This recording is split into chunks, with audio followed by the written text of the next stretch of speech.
বিসমিল্লাহির রহমানির রহিম। পদার্থবিজ্ঞান অনলাইন ক্লাস দ্বাদশ শ্রেণীর শিক্ষার্থীদের স্বাগতম। আশা করি তোমরা সকলেই ভালো আছো। প্রিয় শিক্ষার্থীরা, আমাদের সাথে আছি আমি মোহাম্মদ এনামুল হক, সহকারী অধ্যাপক, পদার্থবিজ্ঞান বিভাগ, গোপালগঞ্জ সরকারি কলেজ, ময়মনসিংহ। প্রিয় শিক্ষার্থীরা, আজকে আমাদের সেই ধারাবাহিক আলোচনা।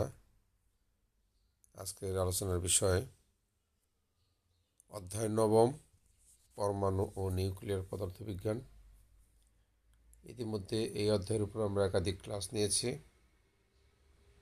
আজকে তারই ধারাবাহিকতায় পরবর্তী টপিক তোমরা দেখতে পাচ্ছ, অর্ধায়ু ও গড়ায়ু।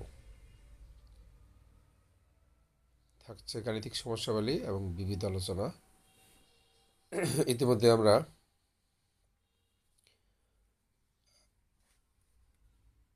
অনেক বিষয় নিয়ে আলোচনা করেছি। তেজস্ক্রিয় ক্ষয় সূত্র নিয়ে আলোচনা করেছি। আমরা একটা সমীকরণ প্রতিপাদন করেছি। আজকে সেই তারপর থেকেই আমরা ওটাকে কাজে লাগিয়ে আমরা অর্ধায়ু ও গড়ায়ু বের করব।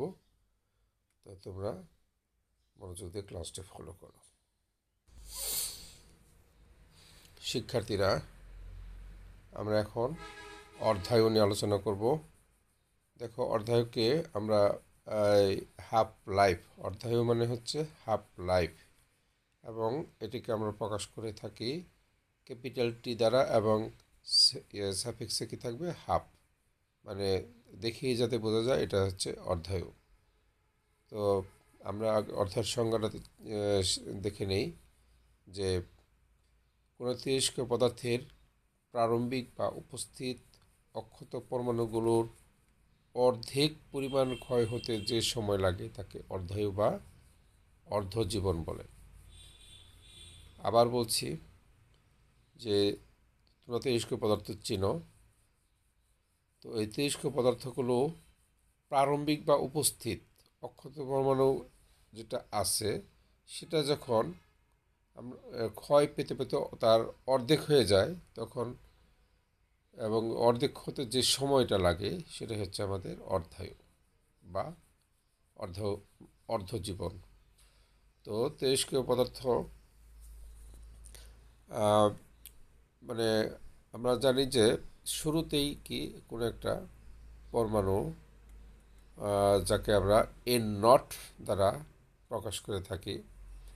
তো আমরা যদি বলি যে টি সময় পরে সেটা কী হয়ে গেল? অর্ধেক হয়ে গেল। তাহলে ওই সময় তাহলে সর্বশেষ অক্ষতর যে যে সংখ্যাটা থাকবে সেটা হচ্ছে আমরা ক্যাপিটাল এন দ্বারা প্রকাশ করব। তাহলে কি হলো যে ক্যাপিটাল এন সমান সমান এন নট বাই টু। অর্থাৎ যেমন আমার 100 টাকা আছে, আমি যদি 100 টাকা খরচ করে ফেলি, হ্যাঁ, তাহলে কী হবে? এই 100 টাকা যখন অর্ধেক হবে, তারপরে কি 100/2 সমান সমান নতুন টাকা আমার, মানে সর্বশেষ ব্যালেন্স আমার। ঠিক এরকম, যেখানে সর্বশেষ ব্যালেন্স হচ্ছে এন, অর্থাৎ এবং একদম শুরুতেই যে ছিল এন নট, তাকে 2 দিয়ে ভাগ করলে ওই সংখ্যাটা আমরা পেয়ে যাচ্ছি। তাহলে আমরা অর্ধায়ু বা অর্ধজীবন কাকে বলে সেটা আমরা জেনে নিলাম। শিক্ষার্থীরা, এখন আমরা একটি গ্রাফের সাথে সাহায্যে বোঝার চেষ্টা করব। দেখো, একটি গ্রাফ দেখতে পাচ্ছ তোমরা, যেখানে ওয়াই অক্ষে অক্ষত পরমাণুর সংখ্যা বোঝানো হচ্ছে, ক্যাপিটাল এন দ্বারা প্রকাশ করা হচ্ছে, এবং এক্স অক্ষে সাধারণত সময় দেখানো হচ্ছে। সময় সাধারণত এখানে সেকেন্ড না, সময় সাধারণত ইয়ার হয় বা ঘন্টা হয়, ইয়ার হয়, এরকম হবে। তো সাধারণত ইয়ারই বেশি হয়।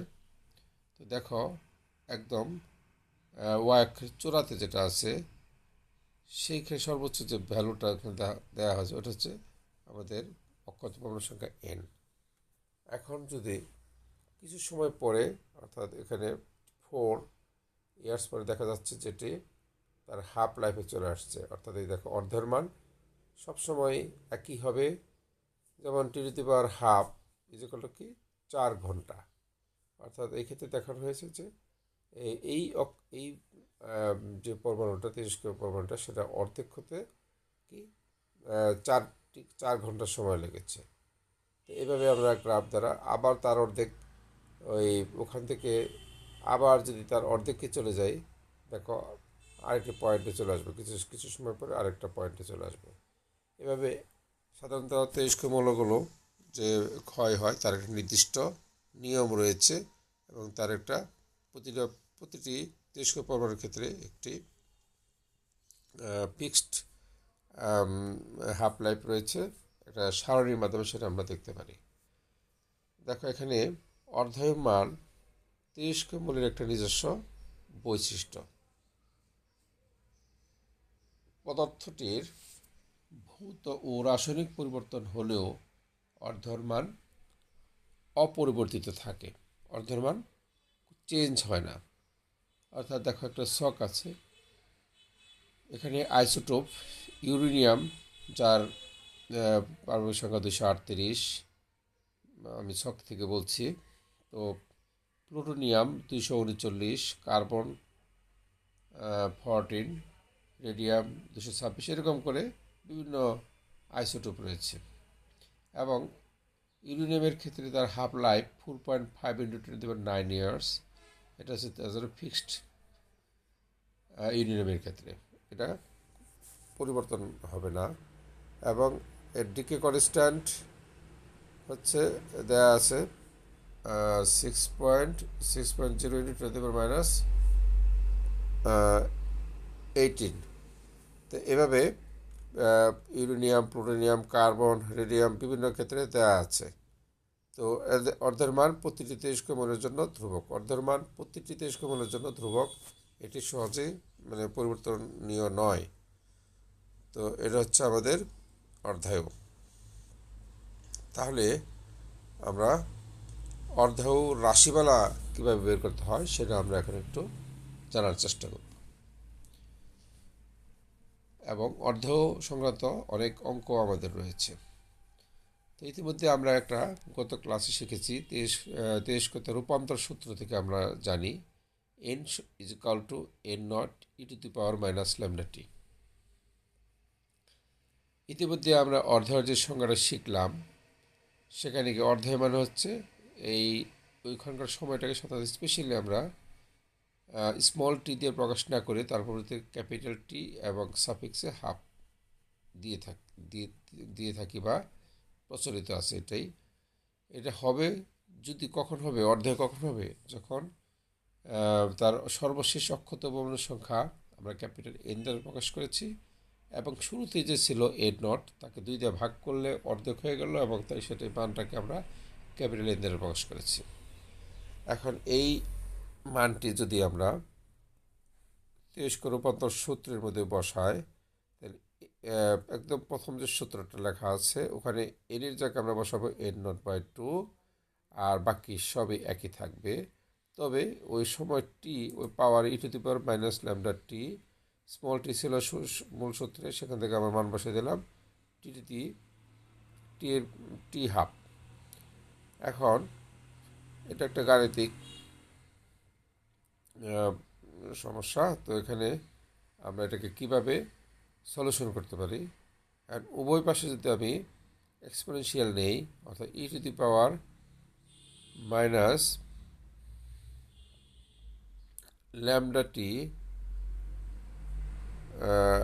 হাফ = আচ্ছা, প্রথমে আমরা কি করতে পারি, দেখো 1, 2, তৃতীয় লাইন থেকে আমি বলতেছি, n0 এ পাশে আছে, বাম পাশে আছে, ডান পাশে, তাহলে মানে নাই হয়ে গেল, থাকলো শুধু হাফ।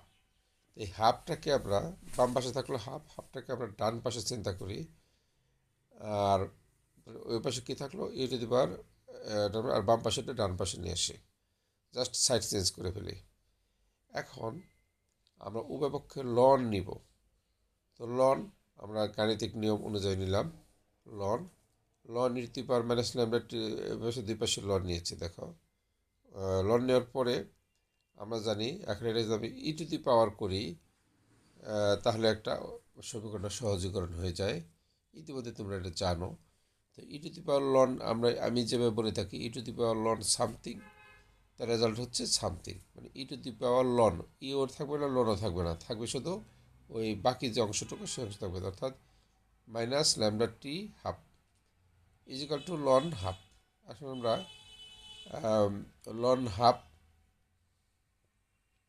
ওই পাশে মাইনাস চিহ্নটা রয়েছে, তো মাইনাস চিহ্নটা উপাপেক্ষে আবার গুণ করে দিই, তাহলে এ পাশে প্লাস হবে, ওই পাশে মাইনাস হয়ে যাবে। তাহলে এখন লন হাফ, লন লন হাফের মান আমরা কীভাবে বের করতে হয় আমাদের ইতিমধ্যে জানা রয়েছে। তো লন এটাকে যদি আমি লন টুকে যদি মান বসাই, তাহলে দেখো চূড়ান্তভাবে ডান পাশে দেখো লিখেছি আমি যে t to the power half is equal কি লন টু ডিভাইড বাই, দেখো বাম পাশে একটা ল্যামডা ছিল একদম নিচের লাইন, একটা ল্যামডা ছিল, ল্যামডাটা কোথায় চলে আসবে, নিচে চলে আসবে। আর লন টু যদি আমি ক্যালকুলেটার জেনে নেই, তাহলে দেখবো যে মান আসতেছে 0.693 বা ল্যামডা। এখানে ল্যামডা তো তোমরা সবাই জানো অবক্ষয় ধ্রুবক, তাহলে এটা হচ্ছে আমাদের অর্ধেয় রাশিমালা।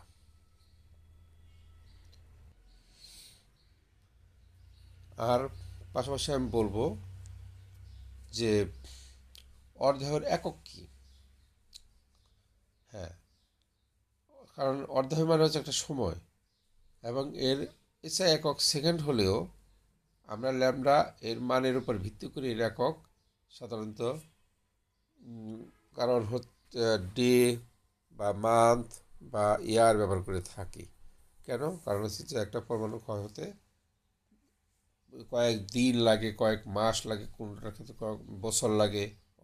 এজন্য আমরা সাধারণত এটাকে ডে, মান্থ বা ইয়ার ব্যবহার করে থাকি। এটা হচ্ছে অঙ্ক থাকতে পারে, যেভাবে থাকবে সেই এককে আমাদেরকে অঙ্কটা করতে হবে। তো শিক্ষার্থীরা, আমরা এখন একটা গাণিতিক সমস্যাবলী নিয়ে আলোচনা করতে চাচ্ছি।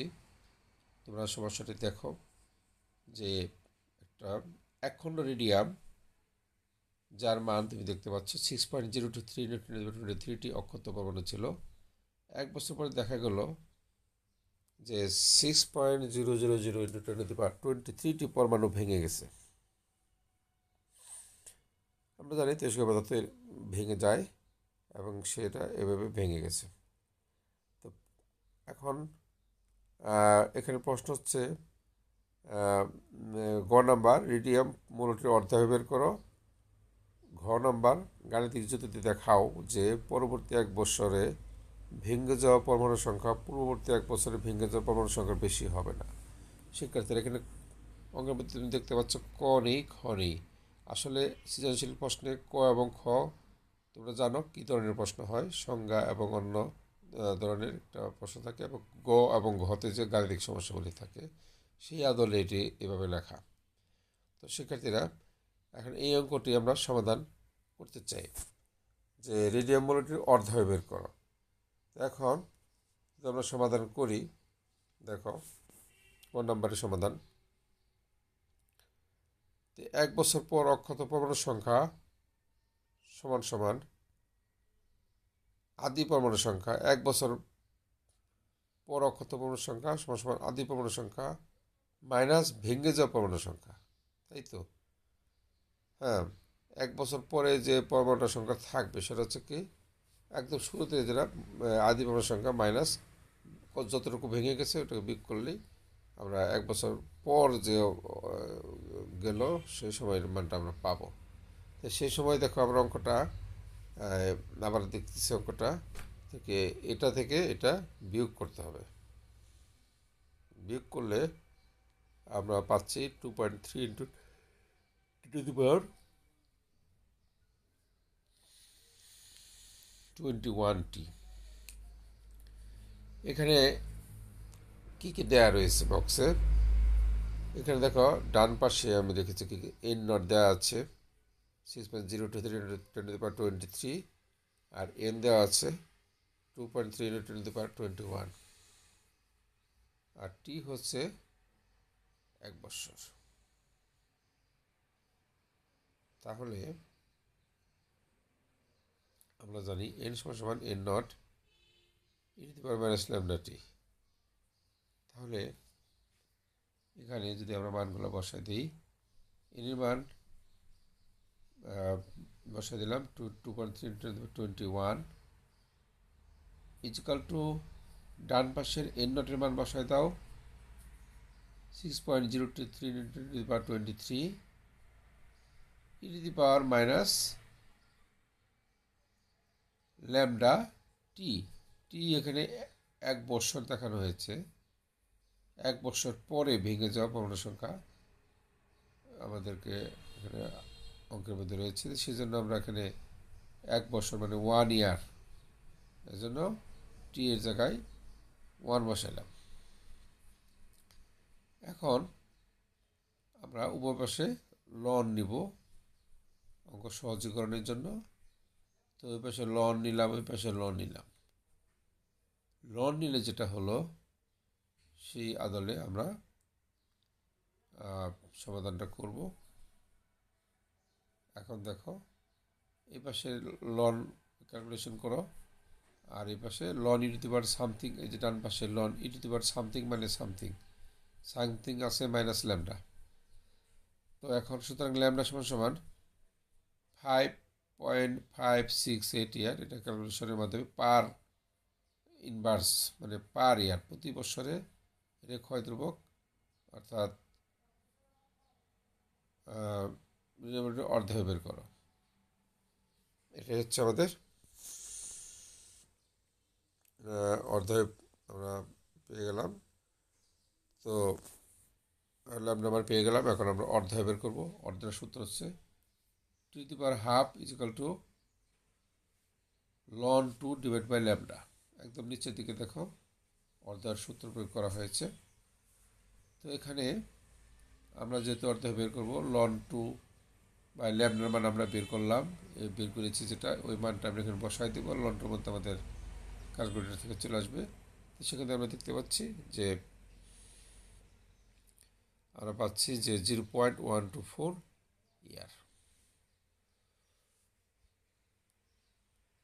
এখন আমাদের ঘ নাম্বার সমস্যাটা কি বলছে? ঘ নাম্বারটা গাণিতিক যুক্তিতে দেখাও যে পরবর্তী 1 বছরে ভেঙে যাওয়া পরমাণুর সংখ্যা পূর্ববর্তী 1 বছরে ভেঙে যাওয়া পরমাণুর সংখ্যার বেশি হবে না। তো দেখো এখানে তোমাদের বোঝানোর জন্য একটা করা হয়েছে যে পূর্ববর্তী বছরে ভেঙে যাওয়া পরমাণুর সংখ্যা একটা স্ট্রেট লাইনের মাধ্যমে দেখানো হয়েছে 1 বছর পূর্বের অবস্থা, বর্তমান অবস্থা এবং পরবর্তী বছরে ভেঙে যাওয়া পরমাণু কত আমরা জানি না। আর পরবর্তী বছরে ভেঙে যাওয়া পরমাণু হচ্ছে 6023টি।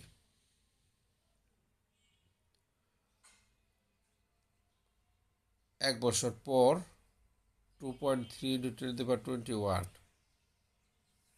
2.3 × 10⁻21, ওই যে গয়ের যে প্রথম লাইনে যে বের করা হয়েছে 2.3 × 10⁻21, এই মানটা হচ্ছে সবার শেষে 1 বছর পর। তো এখন আমরা অঙ্কটি সলিউশনে যাচ্ছি। তোমরা অঙ্কটি বারবার রিডিং না পড়লে তোমার নিয়ন্ত্রণে আসবে না। তো বারবার অঙ্কটা পড়বে, বোঝার চেষ্টা করবে। তো আমরা জানি এখানে n = n0 e to the power minus lambda t. এখন এখানে যদি আমরা মান বসাই তাহলে আস্তে আস্তে সমাধানটা আমরা পেয়ে যাব। তো শিক্ষার্থীরা আমি মোটামুটি অঙ্কটা তোমাদের সাজিয়ে দিলাম। তো আশা করি বাসায় তোমরা অঙ্কটি নিয়ে প্র্যাকটিস করতে পারবে এবং তোমাদের একটা হোমওয়ার্ক থাকলো, এটা বাসায় তোমরা সমাধান করবে। তো আজকে আমরা এই হোমওয়ার্কের মাধ্যমে তোমরা বাসায় চেষ্টা করো, দেখি আগামী ক্লাসে আমরা এটা আলোচনা করতে পারি। তো শিক্ষার্থীরা সবাইকে আবারও অনেক অনেক ধন্যবাদ জানিয়ে আমার সাথে পুরো সময় ক্লাসে থাকার জন্য সবাইকে ধন্যবাদ জানাচ্ছি। আল্লাহ হাফেজ।